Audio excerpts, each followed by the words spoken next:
April 1 నుండి దేశవ్యాప్తంగా కొత్త నిబంధనలు అమల్లోకి వస్తున్న నేపథ్యంలో వాహనదారులకు ఒక ముఖ్యమైన హెచ్చరిక జారీ చేశారు. పర్యావరణ కాలుష్యాన్ని తగ్గించడానికి మరియు దిగుమతి ఖర్చులను ఆదా చేయడానికి కేంద్ర ప్రభుత్వం పెట్రోల్లో 20% ఇథనాల్ కలిపిన E20 ఇంధనాన్ని ప్రవేశపెట్టబోతుంది. ఈ మార్పు కొత్త వాహనాలకు అనుకూలంగా ఉన్నప్పటికీ 2023 కంటే ముందు తయారైన పాత వాహనాలు కలిగి ఉన్న వారికి ఇది పెద్ద తలనొప్పిగా మారనుంది. ఇథనాల్ కలిపిన పెట్రోల్ను పాత వాహనాల్లో వాడినప్పుడు ఇంజన్లోని రబ్బర్ భాగాలు మరియు ఇంధన పైపులు త్వరగా దెబ్బతినే అవకాశం ఉంటుందని నిపుణులు హెచ్చరిస్తున్నారు.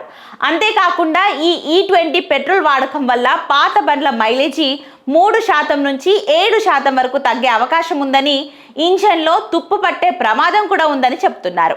అయితే పాత వాహన యజమానులు ఆందోళన చెందుతున్నప్పటికీ దీని నుండి తప్పించుకోవడానికి ఒక మార్గం కూడా ఉందని అంటున్నారు.